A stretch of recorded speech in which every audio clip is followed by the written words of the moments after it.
High, good morning. এখন বাজে 9টা, পুরো 9টা। আমি উঠেছি 8:30টায়, বিছানা থেকে নামলাম 9টায়। হোয়াট এভার, আজকে সানডে। সানডে মানে হচ্ছে হলিডে।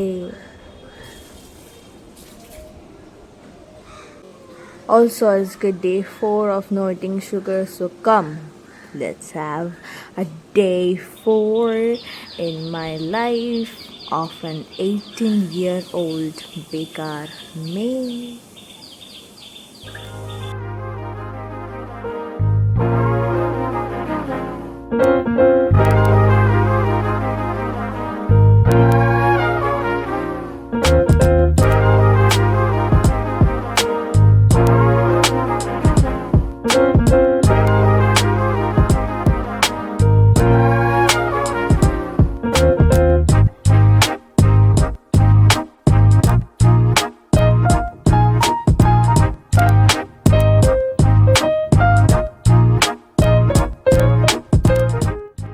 বসে পড়েছি চা নিয়ে। চা খেয়ে টিফিন করব। আজকের টিফিন আমি বানাবো। তো আজকের টিফিনে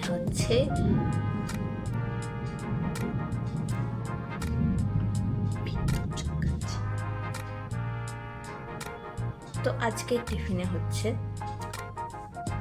গ্রিলড চিজ ব্রেড। নামটা ঠিক বললাম?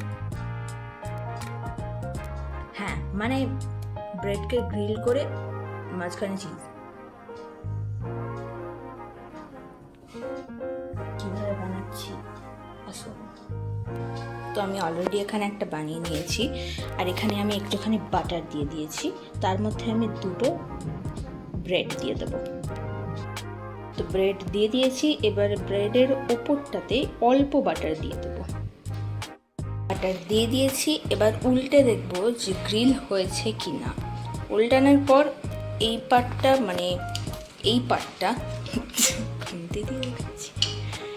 পার্টটা অল্প করে গরম করব, গ্রিল করব না, অল্প করে গরম করব, কারণ যাতে চিজটা হিটে গলে যায়। খুব দারুণভাবে গ্রিল হয়েছে, কিন্তু এই পাউরুটিটার এরকম অবস্থা কেন আমি জানি না। এটা প্যাকেট থেকে বের করার পরেই দেখলাম এর এরকম অবস্থা। যাই হোক, এবার একটা ব্রেডের ওপরে চিজ স্লাইস দিয়ে দিয়েছি। আমার কাছে চিজ স্লাইস আছে, ওই জন্য দিয়েছি। আপনারা চাইলে যে কোনো ধরনের চিজ ইউজ করতে পারেন। এবার অন্য ব্রেডটাকে চিজওয়ালা ব্রেডটার ওপরে দিয়ে একটুখানি প্রেশার দিয়ে দেবেন, যাতে হিটে চিজটা একটু গলে যায়। আর এরকমভাবেই হয়ে গেল আমাদের গ্রিলড চিজ ব্রেড। হ্যাঁ, অলসো বাটারটা দেওয়ার আগে, মানে একদম ফার্স্টে বাটারটা দেওয়ার আগে একটুখানি তেল ব্রাশ করে নেবেন, তাহলে বাটারটা পুড়বে না। আর এই সব প্রসেসটা হবে লো হিটে। গ্যাস একদম লো থাকবে, একবারও গ্যাস বাড়বে না,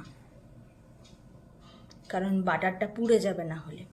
আর হ্যাঁ, যখন দেখবেন যে ব্রেডের বাইরের সাইডটা একটু ব্রাউনিশ হয়ে গেছে, তখন সঙ্গে সঙ্গে উল্টে দেবেন, কারণ চিজটা দেওয়ার পরেও আপনাকে একটুখানি প্যানের মধ্যে রাখতে হবে।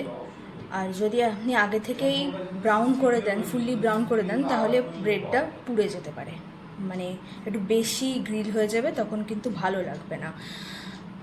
অলসো আপনার মাঝখানে যদি প্যানটা বেশি গরম হয়ে যায়, তখন আপনি আবার অয়েল ব্রাশ করে দিতে পারেন, দিয়ে বাটার দিয়ে করতে পারেন। তো আমাদের টিফিন রেডি। আমি একটুখানি গোলমরিচ গুঁড়ো দিয়ে দিয়েছি, আপনারা চাইলে আপনাদের মতো গার্নিশ করতে পারেন। যেটা আমি বলি, you have to drink water.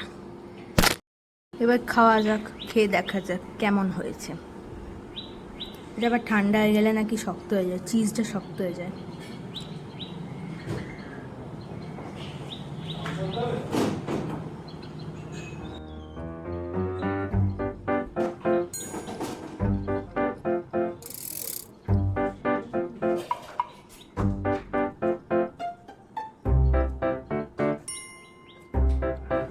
ভালোই হয়েছে, কিন্তু চিজটা একটু গলতো।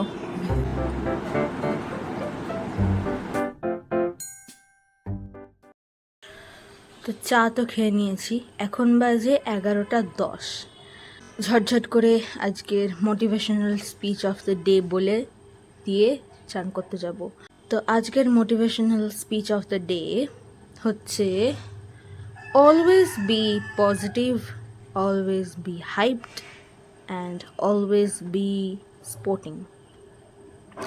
কারণ জীবনে অনেক নেগেটিভিটি আসে, পজিটিভিটি ইজ ইম্পর্ট্যান্ট। পজিটিভিটি না থাকলে এনকারেজমেন্টও থাকবে না, আর এনকারেজমেন্ট না থাকলে অ্যাচিভমেন্টও হবে না। তো সবার মূলে হচ্ছে পজিটিভিটি। কি আমাদের লাইফের যে কোনো রকমের কাজের জন্যে পজিটিভিটিটা দরকার। পজিটিভিটি না থাকলে মানুষ কিছু করতে পারতো না, আর পজিটিভিটি না থাকলে মানুষ এত উন্নত হতে পারতো না, সমাজকে এত উন্নত করতেও পারতো না। Also life is too short to bear those negativity. Think about those negativities. নেগেটিভিটি তো জীবনে আসবেই, পজিটিভিটিটাই হচ্ছে আসল। আর সব কিছু স্পোর্টিংলি নেওয়া। Life is like a game, আর প্রত্যেকের জীবনের মেন ক্যারেক্টার। সো নিজের জীবনকে গেম ভেবে খেলতে থাকো স্পোর্টিংলি। সো এটাই আজকের motivational speech of the day. Because it's Sunday. Sunday মানে হচ্ছে একটা হাইপার ডে। এই সানডেতে অনেকে অনেক কিছু করে। এই সানডেটায় হচ্ছে অনেক কিছু করার একটা দিন, যা খুশি তাই করে লোকে। ঘুরতে যায়, খেতে যায়, বেড়াতে যায়, skin care, hair care, body care, সেলুনে যাওয়া, পার্লারে যাওয়া, যেখানে যা খুশি তাই করে। কেউ রেস্ট করে, কেউ নিজে পরিবার পরিজনদেরকে নিয়ে ঘুরতে যায়, পিকনিক ডেও বলে। অলসো আজকে friendship day, so happy friendship day to everyone. যেটা বললাম যে আজকে এই সানডেতে অনেকে স্কিন কেয়ারও করে, হেয়ার কেয়ার করে। তো আজকে আমি সেটাই করব, হেয়ার কেয়ার আর স্কিন কেয়ার। স্কিন কেয়ার তো অনেক দিন হয়নি, কবে লাস্ট মাস্ক মেখেছি, ফেস মাস্ক মেখেছি তার নেই ঠিক। আর হেয়ার কেয়ারও আজকাল ঠিক সেরকমভাবে হচ্ছে না, তাই আজকে জোর কদমে হেয়ার কেয়ার করব আর জোর কদমে স্কিন কেয়ার করব। একদম গ্লো করব, এত গ্লো করব যে পুরো কি বলবো, এলইডি লাইট হয়ে যাব। তো দেখা হচ্ছে লাঞ্চ টাইমে তাহলে।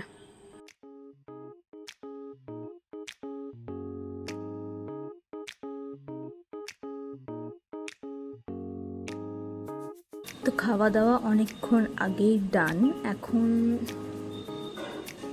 এখন বাজে 3:05 পুরো। এত জোর কদমে হেয়ার কেয়ার করে নিয়েছি যে টাইমের পুরো গন্ডগোল হয়ে গেছে। খেতে বসেছিলাম 1:30টায় আর উঠেছি 2টোয়। As usual rest time. ও হ্যাঁ, এই রেস্ট টাইমে আমি কিন্তু ঘুমাই না, আমি জাস্ট এমনি রেস্ট করি, একটু গান শুনি, ব্যাস। তো দেখা হচ্ছে বিকেলে।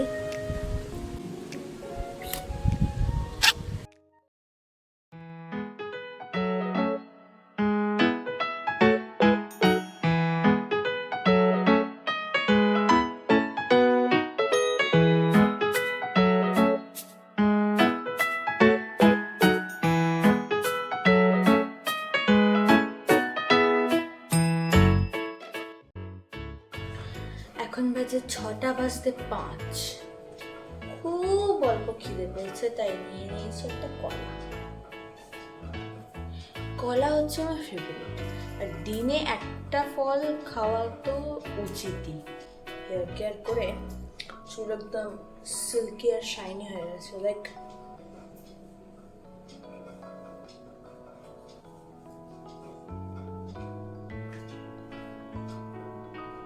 চুল একদম শাইন করছে, নজর না লাগে। অলরেডি হেয়ার ফল করছে, আর যেন নজর না লাগে। জোকস অ্যাপার্ট, কিন্তু এবার একটা রিয়েল জোক নিয়ে আসি। আমি দুপুরবেলায় খাবার পরে একটা বাটিতে, মানে একটা বড় বাটিতে কিছুটা জল নিয়ে ফ্রিজে ঢুকিয়ে দিয়েছিলাম। অনেকে করে না, সে ঠান্ডা জল নিয়ে সেটাকে বা জলের মধ্যে বরফ দিয়ে সেটার মধ্যে মুখ ডুবিয়ে রাখে। আজকে করার ইচ্ছা হলো স্কিন কেয়ার যখন করবো, তো আমি কায়দা করে ওটাকে ডিপ ফ্রিজে ঢুকিয়ে দিয়েছি। এখন ওর অবস্থাটা দেখাচ্ছি আপনাদেরকে। এই যে পুরো বরফ হয়ে গেছে, এক বাটি জল পুরো বরফ, ধোঁয়া উঠছে,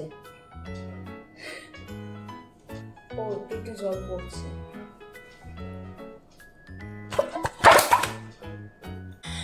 হার্ট অ্যাটাক হয়ে গেছে। এমন বরফ উল্টালাম এখানে যে ওটা ভেঙে গেল, ভেঙে জলটা চারিদিকে ছড়িয়ে গেল।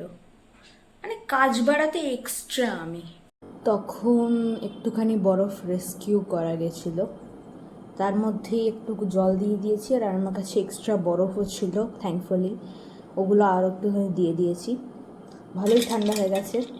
তো এখানে নিয়ে নিয়েছি একটুখানি একটা গামছা, চুলটাও বেঁধে নিয়েছি। এবার দেখতে চাই আমার ফেসের কী পরিবর্তন হয়। এটা করার আগে একটুখানি ফেস ওয়াশ করে নিয়েছি, সো দেখি কী চেঞ্জেস হয়। 1 মিনিট রাখবো, পুরোটা 1 মিনিটে রাখবো না, 10 গুণে এবার ছেড়ে দেবো। এটা করা নাকি ভালো, এটা করলে স্ট্রেস রিলিফ হয়, মাথা যন্ত্রণা করলে এটা নাকি কমে। আচ্ছা, স্কিন গ্লো তো করেই, আর ব্ল্যাকহেডসগুলো যেগুলো আছে সেগুলো দূর করে।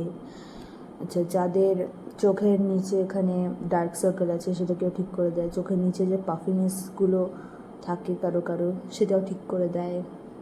3, 2, 1।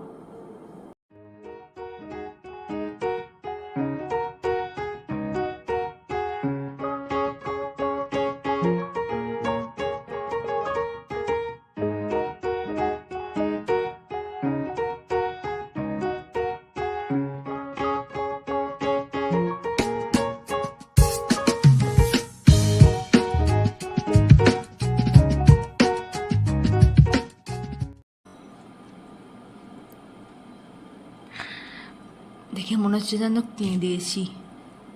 ও হ্যাঁ, আমি কেঁদেছি। হ্যাঁ,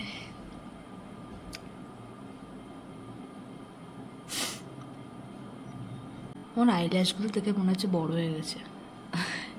আইল্যাশ বড় হয়ে গেছে, but it feels fresh, it feels good. কেউ ট্রাই করতে পারেন। সপ্তাহে 2 বার করলেই হবে, বা সপ্তাহে 1 বার এনাফ। কেউ যদি ফ্রেশ ফিল করতে চান তারা এটা করতে পারেন। আমার আইল্যাশগুলো সত্যিই বড় হয়ে গেছে, ও মাই লর্ড।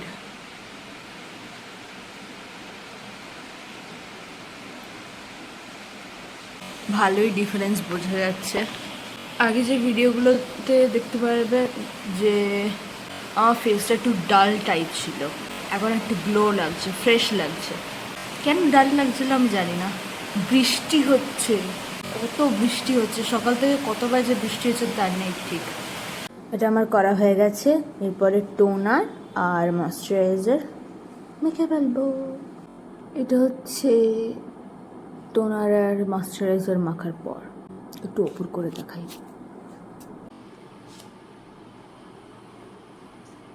ভালোই গ্লো করেছে। খুব ব্ল্যাক কফি খেতে ইচ্ছে করছে, বানানো যাক। ব্ল্যাক কফি নিয়ে চলে এসেছি, এখন নিচের ঘরে আছি। কিন্তু তার আগে আরেকটা জিনিস আপনাদেরকে দেখাই। এর দিন যখন আমি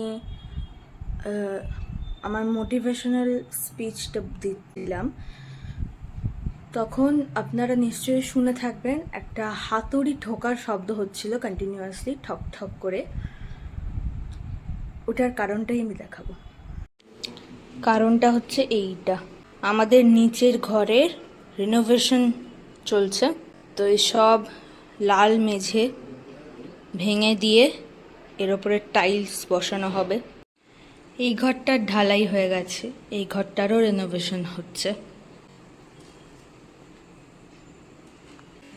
ঘরটা পুরো ইকো হয়ে গেছে কাজ করার পরে, সব ঢালাই ফালাই করার পরে। আমার গলা একদম ভালো নয়। এখন বাজে 9টা, খাবার টাইম হয়ে গেছে অলরেডি অনেকক্ষণ আগেই। তবে একটু দেরি হলো কারণ একটা জিনিস বানাচ্ছিলাম, মানে একটা জিনিস আঁকছিলাম, সেটা এখনও কমপ্লিট হয়নি পুরোপুরি, কালকে কমপ্লিট করব। আজকে একটু ঝলক দেখিয়ে দিই তাহলে। এই যে এইটা হচ্ছে জিনিসটা, মানে কার্ডটা অলরেডি কালারটা করা ছিল আর এইগুলো করা ছিল, মানে পেনের ইয়েটা করা ছিল না, পেনের বর্ডারটা আমি এখন করলাম, বাকিগুলো এখন করলাম। এখনও এটা পুরোটা শেষ হয়নি, কালকে শেষ করব। একটু ডিটেলস দিতে হবে এর মধ্যে আরও। আর ডিনারে হচ্ছে যেটা লাঞ্চে খেয়েছিলাম সেটাই ডিনারে খাবো, খেয়ে দিয়ে শুয়ে পড়বো। তো আজকে ভিডিওটা এখানেই শেষ করছি, দেখা হচ্ছে পরের দিন, day 5 of no eating sugar. 5 দিন হয়ে গেল। Bye, good night.